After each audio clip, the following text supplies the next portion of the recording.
Friends, exam hall के YouTube channel में आप सभी का स्वागत है। सो फ्रेंड्स, जितने विद्यार्थी क्लास 10th में हैं और मैथ की तैयारी कर रहे हैं उन सभी विद्यार्थियों के लिए ये वीडियो काफ़ी इंपॉर्टेंट है।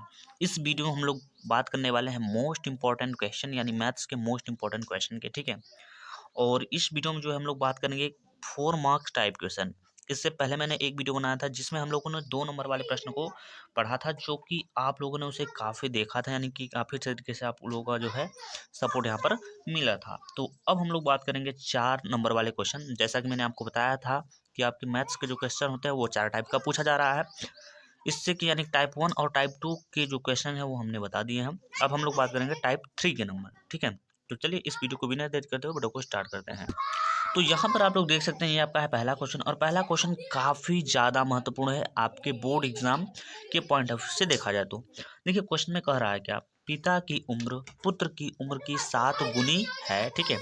2 वर्ष पहले पिता की उम्र पुत्र की उम्र की 13 गुनी थी, दोनों की वर्तमान उम्र क्या है, ठीक है। ये आपका क्वेश्चन है। क्वेश्चन बहुत ही ज़्यादा इंपॉर्टेंट है, यानी कि यहाँ पे लिख सकते हैं आप VIMP क्वेश्चन, ठीक है। VIMP लिख सकते हैं। तो सबसे पहले यहाँ पर हम लोग लिखेंगे सॉल्व या फिर हल, जो भी आप लोग कह लो, ठीक है। यहाँ पर देखिए हमसे पिता और पुत्र की वर्तमान आयु पूछा है, तो हम देखिए ऐसे क्वेश्चनों में क्या करेंगे, सबसे पहले मान लेंगे, ठीक है। क्या मान लेंगे भाई, तो सबसे पहले यहाँ पर लिखेंगे माना, ठीक है। माना पिता की वर्तमान, ठीक है। माना पिता की वर्तमान आयु, इतना आपको लिखना पड़ेगा। पिता की वर्तमान आयु क्या मान लीजिएगा, यक्स और वर्ष मान लीजिएगा, ये हो जाएगा, ठीक है। आपको इतना लिखना पड़ेगा। माना पिता की वर्तमान आयु क्या है, यक्स वर्ष है। अब यहाँ पे लिखिएगा तथा पुत्र की, ठीक है, तथा पुत्र की वर्तमान आयु कितना मान लीजिएगा, वाई वर्ष मान लीजिएगा। इतना हमको करना पड़ेगा, ठीक है। इतना करने के बाद अब देखिए क्या कह रहा है कि पिता की उम्र जो है पुत्र की उम्र की 7 गुनी है। यहाँ पर देखा जाए 7 गुनी बोला है, यानी यहाँ से आप बोल सकते हो, यहाँ से आप लिख सकते हो प्रश्नानुसार, यानी प्रश्न के अनुसार। तो यहाँ लिखिए प्रश्नानुसार, ठीक है, प्रश्नानुसार। तो यहाँ पर प्रश्नानुसार लिखने के बाद यहाँ पर देखिए आ रहा है पिता की जो उम्र है वो पुत्र की उम्र की कितनी गुनी है, 7 गुनी है। यानी पिता को हमने कितना माना भाई, यक्स माना है, तो यक्स लिखेंगे, और इक्वल टू पुत्र की उम्र की कितनी गुनी है, 7 गुनी है। यानी जो पुत्र का उम्र है उसमें आपसे 7 से मल्टीप्लाई कर देना होगा और इसे बना देना होगा, समीकरण नंबर 1 हो जाएगा। चलिए अब क्या कह रहा है, 2 वर्ष पहले पिता की जो उम्र है, ठीक है, पुत्र की उम्र की 13 गुनी थी। 2 वर्ष पहले की बात बोल रहा है, तो यहाँ पर आप लोग लिखो 2 वर्ष पूर्व या फिर पहले, 2 वर्ष, ठीक है, 2 वर्ष पहले, 2 वर्ष पहले।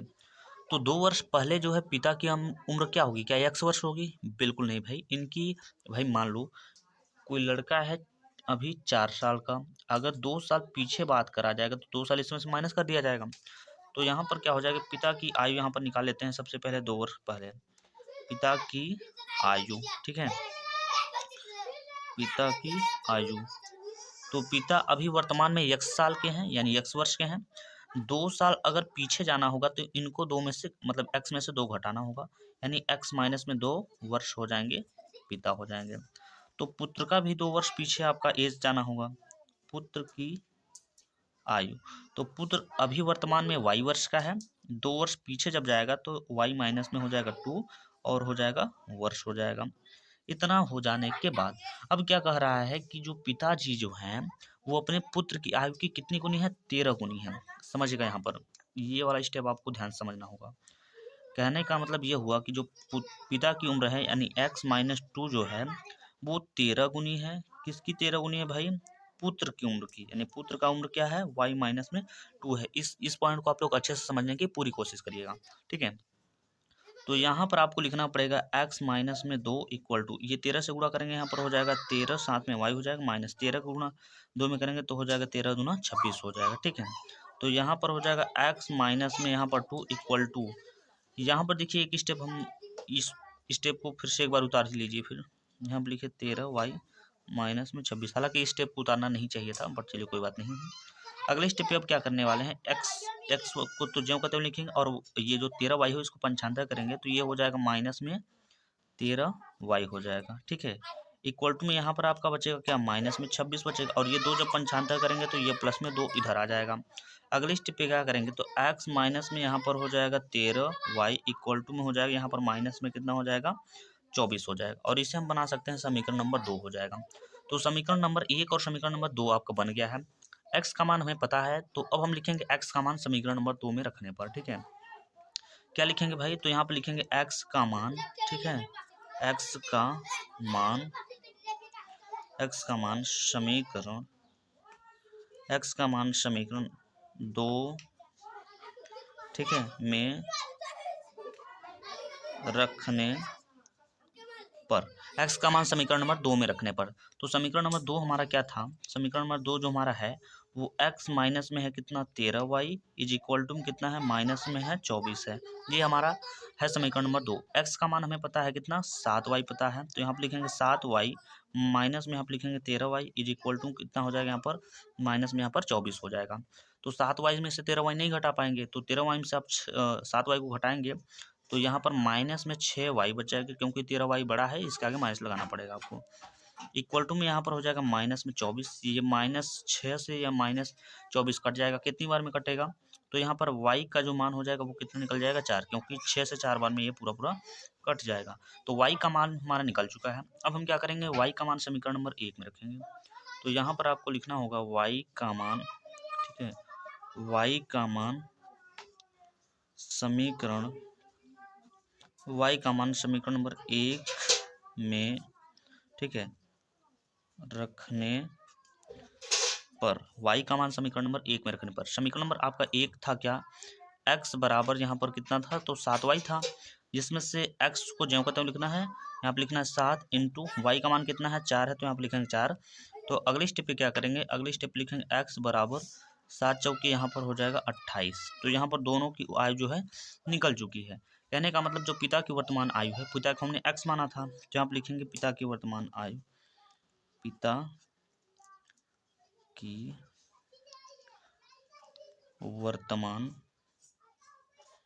वर्तमान यहाँ पर आयु लिख दीजिए। ठीक है, पिता को x माना गया था तो ये हो गया पिता की वर्तमान आयु और ये हो गया आपका पुत्र की वर्तमान आयु। क्या हो जाएगा, पुत्र की वर्तमान आयु, वर्तमान आयु, ये हो जाएगा। तो ये हो जाएगा आपके क्वेश्चन का करेक्ट आंसर। तो आई होप आप सभी को ये क्वेश्चन काफ़ी अच्छे तरीके से यहाँ पर समझ में आ गया होगा। तो चलिए समझते हैं क्वेश्चन नंबर दूसरे को। तो यहाँ पर देख सकते हैं ये आपका है क्वेश्चन नंबर दूसरा। क्वेश्चन नंबर दूसरा भी काफ़ी ज़्यादा महत्वपूर्ण है जो कि आपके बोर्ड एग्जाम में मैंने पहले बता दिया गया। इस वीडियो में जितने भी क्वेश्चन बात करा जाएगा वो सभी 5-5 नंबर के होंगे। टोटल क्वेश्चन 5 होगा, एक क्वेश्चन जो है 4 नंबर का, यानी 4 5 20 नंबर इस वीडियो से आपका बिल्कुल क्लियर होने वाला है अगर आप लोगों ने ये वीडियो अच्छे तरीके से देख लिया तो। ठीक है, चलिए यहाँ पर सबसे पहले हम लोग लिखते हैं सॉल्व या फिर हल, जो भी आप लोग लिखना चाहे लिख सकते हैं। तो सवाल में कह रहा है कि निम्नलिखित रैखिक समीकरण युग्म को हल कीजिए। ये हमारा रैखिक समीकरण युग्म दिया गया है, इसको हमें हल करना है। तो सबसे पहले एक टर्म ले लेते हैं ये वाला। ठीक है, तो यहाँ पर हमारा दिया गया कितना दिया गया तो 7x माइनस में यहाँ पर दिया गया है 2y। ठीक है, और बट्टे में क्या दिया गया भाई, तो बट्टे में xy दिया गया है, आप लोगों ने यहाँ पर देख सकते हैं XY इक्वल टू में क्या दिया गया यहाँ पर 5 दिया गया। इसको थोड़ा सा हल करना होगा आपको। ये जो XY नीचे दिया गया है इसको दोनों के मानों में तोड़ना होगा, जैसा कि समझिएगा यहाँ पर। तो यहाँ पर हो जाएगा आपका 7x बटे में XY इसमें तोड़ दिया जाएगा, माइनस यहाँ पर हो जाएगा, यहाँ पर हो जाएगा 2y और अपान में क्या हो जाएगा तो x और y हो जाएगा इक्वल टू में कितना हो जाएगा 5। ये x यहाँ पर कैंसिल हो जाएगा तो यहाँ पर आपका हो जाएगा 7 बट्टे में हो जाएगा y माइनस वाई से वाई कैंसिल हो जाएगा तो यहाँ पर हो जाएगा आपका 2 बट्टे में कितना हो जाएगा x हो जाएगा इक्वल टू में हो जाएगा 5। इसे आप बना सकते हैं समीकरण नंबर 1 बना सकते हैं हम।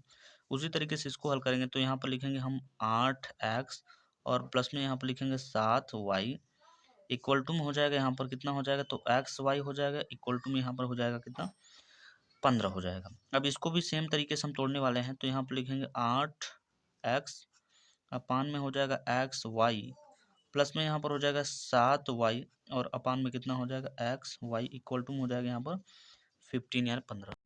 तो इतना हो जाने के बाद अब यहाँ पर काटा जाएगा तो एक्स से एक्स यहाँ पर कट जाएगा ये, तो यहाँ पर 8 ऊपर बचेगा, नीचे क्या बचेगा तो वाई बचेगा यहाँ पर, ठीक है, क्योंकि एक्स वाला वैल्यू कट गया था। प्लस यहाँ पर आपका वाई से वाई कैंसिल हो जाएगा, तो यहाँ पर 7 ऊपर बचेगा और एक्स जो है नीचे हो जाएगा, इक्वल टू कितना हो जाएगा यहाँ पर 15 हो जाएगा। और इससे आप लोग बना सकते हो समीकरण नंबर 2 बना सकते हो बिल्कुल आसानी तरीके से। अब देखिए क्या करते हैं, किसी भी समीकरण को हल करने के लिए उसको में एक वैल्यू बराबर करना होता है, या तो एक्स वाली वैल्यू या तो वाई वाली वैल्यू, ठीक है।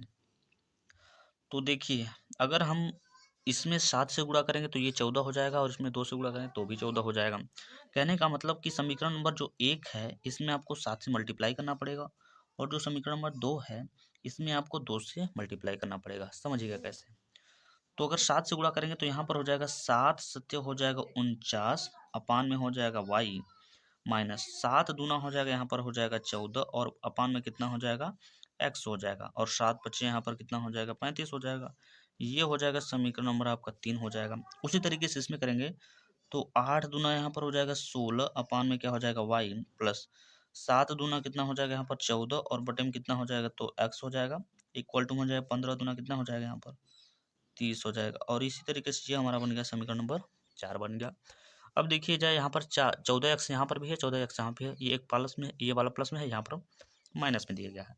तो अब इसको हम बिल्कुल आसानी तरीके से यहाँ पर हल कर सकते हैं। इतना हो जाने के बाद आपको लिखना होगा, क्या लिखना होगा भाई, लिखना होगा समीकरण 3, ठीक है, और प्लस में लिखना होगा समीकरण 4, समीकरण 3 प्लस समीकरण 4। तो समीकरण जो 3 हमारा है वो कितना है 49 यानी 49, बटे में है वाई, माइनस में यहाँ पर कितना दिया गया है 14, और बटे में कितना दिया गया है एक्स दिया गया है, इक्वल टू में कितना दिया गया तो यहाँ पर 35 दिया गया है। और समीकरण नंबर 4 की बात करें तो यहाँ पर दिया गया कितना 16 दिया गया है, बटे में वाई, यहाँ पर प्लस में कितना हो जाएगा 14, और बटे में कितना दिया गया है एक्स, इक्वल टू में कितना हो जाएगा यहाँ पर 30 दिया गया है, ठीक है। और यहाँ पर जोड़ने की बात कर रहा है तो हम जोड़ेंगे यहाँ पर, तो 49 में हम 16 जोड़ेंगे, पहले 49 में 10 जोड़ेंगे कितना हो जाएगा 59 हो जाएगा, 59 में 5 जोड़ेंगे तो 65 हो जाएगा। तो कहने का मतलब यहाँ पर हमारा ऊपर जोड़ के पूरा पूरा 65 आ गया है, ठीक है। और नीचे हो जाएगा वाई, ये 14x और 14x, ये जो 14/x है 14/x ये कट जाएगा क्योंकि ये माइनस ये प्लस में है, ठीक है। अब देखिए क्या करेंगे, ये 35 और ये 30 जोड़ेंगे जाएगा तो ये भी हो जाएगा 65। अब 65 से 65 आराम से काट सकते हैं हम। तो यहाँ पर y का मान निकाला जाएगा तो y का मान पूरा पूरा 1 निकल जाएगा, क्योंकि एक बार में ही कट जाएगा भाई ये, ठीक है। तो y का मान इस तरीके से हमारा कितना निकल गया 1 निकल गया। अब y का मान निकल गया तो हम y का मान निकल गया तो x का मान निकाल लेंगे, ठीक है। तो देखिए यहाँ पर y का मान निकल गया तो अब आपको लिखना होगा, क्या लिखना होगा y का मान, ठीक है, y का मान समीकरण y का मान समीकरण 3 में रखने पर, समीकरण 3 हमारा जो था वो कितना था, तो समीकरण 3 था हमारा 49 बट्टे में y, माइनस में यहाँ पर था कितना 14, और बट्टे में कितना था x, इक्वल टू में कितना था यहाँ पर 35 था। ये हमारा था समीकरण नंबर 3 था, ठीक है, जिसमें y का मान हमारा 1 है। तो यहाँ पर लिखा जाएगा आपका 49, और बट्टे में लिख दिया जाएगा यहाँ पर 1, माइनस में यहाँ पर हो जाएगा 14, बटे में कितना हो जाएगा यहाँ पर x हो जाएगा, और इक्वल टू में कितना हो जाएगा तो यहाँ पर 35 हो जाएगा। इतना हो जाने के बाद अब देखिए क्या करना होगा भाई, अब इसको पंचांतर करेंगे तो यहाँ पर आपका बचेगा माइनस में यहाँ पर 14 बचेगा, और बटे में हो जाएगा x, इक्वल टू में यहाँ पर हो जाएगा 35, और ये जब जाएगा 49 इधर तो ये हो जाएगा माइनस में, एक नीचे नहीं लिखा जाता, इसको छोड़ दीजिए आप, ठीक है। तो यहाँ पर हो जाएगा माइनस में हो जाएगा 14 हो जाएगा, अपान में x हो जाएगा, इक्वल टू, अब देखिए 35 में से 49 को नहीं घटा सकते, तो 49 में से हम 35 को बिल्कुल घटा सकते हैं। तो 9 में से गया 5 तो यहाँ पर 4 बचेगा, और 4 में से 3 गया तो 1 बचेगा, माइनस में 1 हो जाएगा, तो ये और ये भी कट जाएगा। तो यानी कहने का मतलब x का मान यहाँ से जो निकलेगा, x का मान कितना निकलेगा तो 1 इसका भी निकल जाएगा। तो हमें x और y का मान निकालना होता है, तो y हमारा यहाँ पर है और x हमारा यहाँ पर है, यानी कहने का मतलब ये हो जाएगा आपके क्वेश्चन का करेक्ट आंसर। आई होप आप सभी को ये वाला क्वेश्चन काफ़ी बढ़िया तरीके से समझ में आ गया होगा। तो चलिए समझते हैं क्वेश्चन नंबर तीसरे को। तो यहाँ पर आप लोग देख सकते हैं आपका है क्वेश्चन नंबर तीसरा, और क्वेश्चन नंबर तीसरा काफ़ी छोटा है लेकिन है महत्वपूर्ण सवाल, ठीक है। इस क्वेश्चन में क्या बोल रहा है, उस बिंदु के निर्देशांक ज्ञात कीजिए जो बिंदुओं 2, -3 और -4 यानी -4, 6, ठीक है, के बीच की दूरी को 1:2 के अनुपात में अंतः विभाजित करता है। ये आपका क्वेश्चन रहा है। ठीक है, तो क्वेश्चन काफ़ी आसान है। तो सबसे पहले यहाँ पर आपको लिखना पड़ेगा हल या फिर सॉल्व, जो भी चाहे लिख लो। अब हमारा जो बिंदु दिया गया है वो पहला बिंदु दिया गया, कितना दिया गया है, तो पहला जो बिंदु दिया गया है वो 2 और कामा में दिया गया है -3 दिया गया है, ये पहला बिंदु रहा। दूसरा जो बिंदु दिया गया है वो दिया गया है -4 और कामा में 6 दिया गया है, ये दूसरा बिंदु है। उसके अलावा यहाँ पर दिया गया 1:2 दिया गया है। तो ये आपका मान हो जाएगा ये x1, ये हो जाएगा y1, इस तरीके से हो जाएगा आपका ये x2 हो जाएगा और ये हो जाएगा y2। यहाँ अनुपात में ये यमोन हो जाएगा और ये हो जाएगा आपका m2। ध्यान से देखिएगा, यहाँ पर आपसे पूछा है अंतः विभाजित करता है, तो ध्यान से इसको समझना पड़ेगा आपको। इसका एक बहुत सिंपल सा फार्मूला होता है, x बराबर, ठीक है, x बराबर यमोन x2 और प्लस में होता है यहाँ पर m2 और x1 अपान में क्या होता है, तो यमोन और प्लस में होता है m2। ये इसका फार्मूला है। तो अगले स्टेप पे क्या करेंगे, x बराबर यमोन की वैल्यू कितना 1 है इंटू x2 की वैल्यू कितना है यहाँ पर, तो देखा जाए यहाँ पर -4 है, प्लस m2 की वैल्यू कितना है, तो m2 की वैल्यू यहाँ पर दिखाया गया है 2 है, इंटू x1 की वैल्यू कितना है, तो x1 की भी वैल्यू 2 है, बटे लगा दीजिए, यमोन की वैल्यू 1 और प्लस m2 की वैल्यू कितना है, तो 2 है। अगले स्टेप पे क्या करेंगे, फिर लिखेंगे x बराबर ये 4 एकम 4 हो जाएगा, माइनस प्लस माइनस हो जाएगा यहाँ पर, प्लस 2 दूना कितना हो जाएगा 4 हो जाएगा, अपान में कितना हो जाएगा यहाँ पर 3 हो जाएगा। अगले स्टेप पे क्या करेंगे, फिर x बराबर ये 4 जो है ये माइनस में ये प्लस में है, तो ये कट जाएगा, तो ऊपर पूरा मिला के कितना हो जाएगा 0 हो जाएगा, नीचे हो जाएगा 3, पूरा मिला के यहाँ पर x का मान हमारा 0 निकल गया। उसी तरीके से y का भी फार्मूला हम लिखेंगे, तो लिखेंगे y बराबर, ठीक है, यमोन हो जाएगा यहाँ पर, उसके बाद हो जाएगा y2 और प्लस में हो जाएगा m2 y1, ठीक है, अपान में क्या हो जाता है, तो अपान में यमोन और प्लस में m2 हो जाएगा। फिर अगले स्टेप क्या करेंगे, यहाँ पर लिखेंगे y, यमोन की वैल्यू कितना दिया गया 1 दिया गया, इंटू y2 की वैल्यू कितना दिया गया है, तो यहाँ पर 6 दिया गया, 6 रखेंगे, प्लस m2 की वैल्यू यहाँ पर है 2 लिखेंगे, यमोन की वैल्यू कितना है -3 है, तो माइनस में यहाँ पर 3, अपान में कितना, यमोन की वैल्यू 1 और m2 की वैल्यू कितना 2 हो जाएगा। अगले स्टेप लिखेंगे y बराबर 6 एकम 6 हो जाएगा, प्लस और माइनस माइनस होता है, 3 दूना हो जाएगा 6, अपान में कितना हो जाएगा 3 हो जाएगा। अगले स्टेप लिखेंगे y बराबर ये 6 में 6 जाएगा तो यहाँ पर हो जाएगा 0 और बटन में कितना हो जाएगा, तो 3 हो जाएगा। कहने का मतलब y का मान यहाँ पर 0 निकल गया। तो x का भी मान हमारा 0 निकल गया है, कामा y का भी मान हमारा 0 निकल गया। अतः ये हो जाएगा आपके क्वेश्चन का करेक्ट आंसर। आई होप आप सभी को ये क्वेश्चन भी काफ़ी अच्छी तरीके से समझ में आ गया होगा। तो चलिए समझते हैं क्वेश्चन नंबर 4 को। तो यहाँ पर आप लोग देख सकते हैं, ये आपका है क्वेश्चन नंबर 4। क्वेश्चन नंबर 4 काफ़ी महत्वपूर्ण क्वेश्चन है। देखिए क्वेश्चन में क्या बोल रहा है, यदि कोई रेखा एक त्रिभुज ABC की भुजाओं AB और AC के क्रमशः D और E, ठीक है, पर प्रतिच्छेद करे तथा भुजा BC, ठीक है, BC के समांतर हो तो सिद्ध कीजिए AD upon AB equal to में दिया गया A अपान AC। ये आपको सिद्ध करके यहाँ पर लाना होगा। ठीक है, तो चलिए सबसे पहले यहाँ पर लिख लेते हैं हल या फिर सॉल्व, जो भी कह लो। ठीक है, तो यहाँ पर हमने लिख दिया सॉल्व। सॉल्व लिखने के बाद यहाँ पर कह रहा है कि त्रिभुज ABC, यानी कहने का मतलब एक त्रिभुज आपको बनाना होगा। तो एक त्रिभुज मान लीजिए हम बना लेते हैं, यहाँ कुछ इस तरीके से हमारा हो जाएगा, त्रिभुज हो जाएगा। ठीक, ये हो गया हमारा त्रिभुज। त्रिभुज का नाम हो जाएगा आपका A, यहाँ पर हो जाएगा B, यहाँ पर हो जाएगा C। कह रहा है कि भुजाओं को AB और AC के क्रमशः D, यानी D और E जो भुजा है यहाँ से काट रहा है D, यानी AB को और AC को काट रहा है, जिसका नाम क्या है, D और E नाम है। यह हमें सिद्ध करके ही लाना है। ठीक है, तो यहाँ पर देखा जाए तो दो त्रिभुज है, एक त्रिभुज ABC है और एक त्रिभुज AD और E है, ये दो त्रिभुज हैं। तो यहाँ पर आप बोल सकते हैं क्या, त्रिभुज ABC समरूप है त्रिभुज ADE के। ठीक है, इतना आप कर सकते हैं।